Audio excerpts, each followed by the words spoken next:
Chapter 13. Shambles. Nancy was thunderstruck. Why would the two men talk about her in sign language? And what were they saying? She watched them intently, wishing they would not go so fast. The girl detective tried hard to read what Otto August was communicating to his friend by filling in with blank the letters she did not recognize. Again, she caught the words Nancy drew. Carefully, she stepped a little closer, making sure she would still be out of the men's sight. They had paused and put their hands down. "Oh, I hope they'll go on," Nancy thought. To her delight, they did resume their conversation. By concentrating very hard, Nancy figured out the next sentence, which read, "Crew can blank E blank blank blank blank ND NEC blank blank ACE." Nancy tried to substitute several letters for the blank spaces and finally came up with, "Crew can help find necklace." Nancy caught her breath. Did they mean the crewmen of the Vinschoten or some other crew? And were they talking about a stolen necklace? She watched the men continue in sign language, but they were gesturing at such speed that she could not follow. She emitted a frustrated sigh. "I wish I remembered more of those letters," she thought. Then she recalled the scene at the dock in Rotterdam.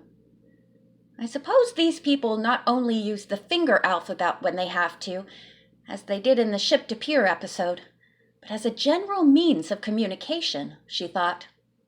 It's a clever way to talk to one another and be sure not to be overheard.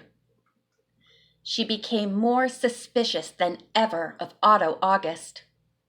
The man evidently was taking no chances of being overheard or having his conversation picked up by a hidden microphone. Nancy also thought, these men must automatically switch to finger language when they talk about their criminal activities. Suddenly, her attention was drawn to the suspects again. They had begun to speak aloud to each other. This proved that August's companion was not deaf. I wonder who he is, Nancy thought, and if they're sharing a cabin. No doubt he's one of the jewel thieves.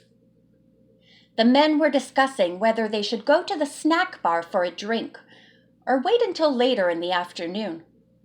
They grinned at each other and a few seconds afterwards stood up, buttoned their shirts, and left.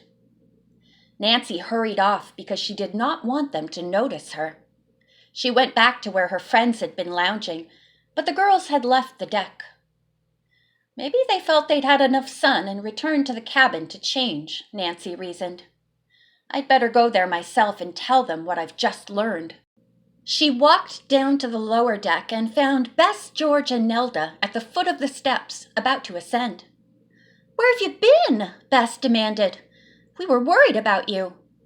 "We looked for you in our cabin, but you weren't there," George added. "Listen," Nancy told them. "I have great news for you.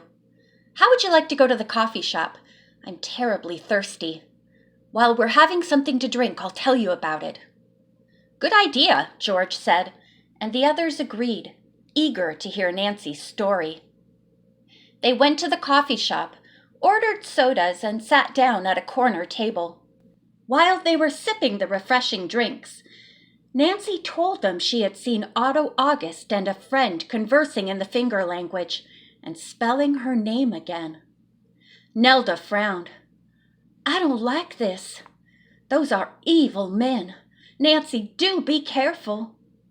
"I will be, but I haven't told you the whole story." She went on with the message she had figured out. "Hypers!" George exclaimed when Nancy had finished. "That's a new way to eavesdrop. Only one hitch. A lot of other words could end with ND besides find, which could change the meaning of the sentence. It could read, crew can help wind necklace, or bind." "I know," Nancy admitted. "It's a possibility, but in any case, there is no other meaning about my name. That was clear, and it was used twice." Bess spoke up. Obviously, they know you're an amateur detective, and they're worried about what you might do. Maybe so, Nancy said. By the way, what did you do with the napkins I borrowed from the dining room steward? I had them left by your chair, George. I know, George grinned. We did a little sleuthing on our own with them. She explained that they had taken the table napkins and experimented to see where they floated to from various points of the ship. Did you come up with any conclusions? We certainly did, Bess replied. One of them came down from the promenade deck right to where little Bobby found the mask. Nancy was pleased. She added, after the captain and Rod's attackers fell down the stairs, they walked along the promenade deck and threw the masks overboard. George nodded. But why didn't they discard their robes the same way? Nelda said with a giggle, maybe they weren't wearing any clothes underneath. When the girls reached their cabin, Nelda found that the door had been left unlocked. Heinrich must have been here and forgotten to lock up, she said, opening the door. A moment later, she screamed. The other girls crowded in close behind her and exclaimed in dismay at the sight before them. The room was a shambles. Every drawer had been pulled out and ransacked. All the beds were torn apart, and every bit of luggage had been opened, the contents strewn all over the floor. Nancy's trunk had been yanked out and unpacked. Her clothes were scattered around. This is dreadful, Nelda burst out. I wonder if anything was taken. There was silence for a few minutes, while each girl looked for her own possessions to see if anything of value had been stolen from her luggage. Finally, Bess spoke. Those intruders were not looking for jewelry, she said. At least not my kind of costume jewelry. Nelda added, and they weren't searching for money either. Some extra bills I had hidden in another purse are still here. Oh, I'm so upset, Bess wailed. All this frightens me, but it's even worse for you, Nancy and Nelda. Let's call Heinrich and see what his reaction is, Nancy suggested. Maybe he can tell us if he noticed anyone here. She picked up the telephone. Moments later, the steward arrived. From the expression on his face, they were sure that he was not guilty of taking part in the burglary. Ack, he said, slapping a hand to his forehead. He went on speaking Dutch, and the American girls could understand nothing he was saying. They stared at him, puzzled. Please tell us what you said in English, Nancy begged him. Heinrich was greatly disturbed. I locked this door. I know I did, when I finished working in the room. Someone obviously has a passkey and got in here. Oh, what am I going to do? I know I will be blamed for this, but I really do not know who was here.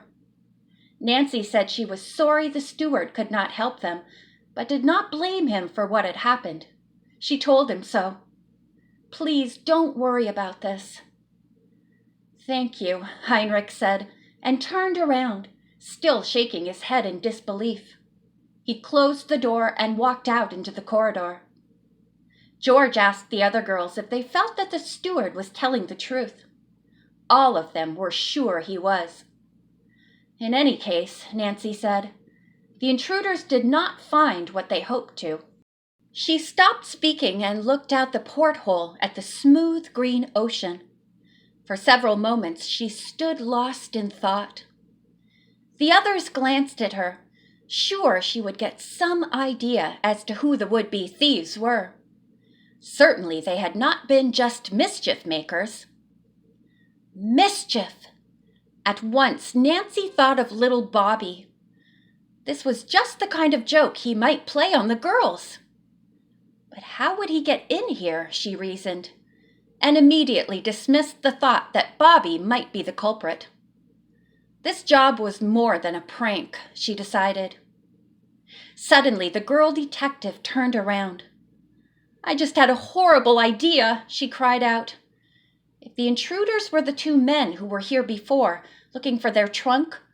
Maybe they found it and made a shambles of this room, only as a cover-up. "Oh, Nancy, you're right," George said. "Perhaps the other trunk is gone." Quickly, Nelda got the keys for the adjoining cabin.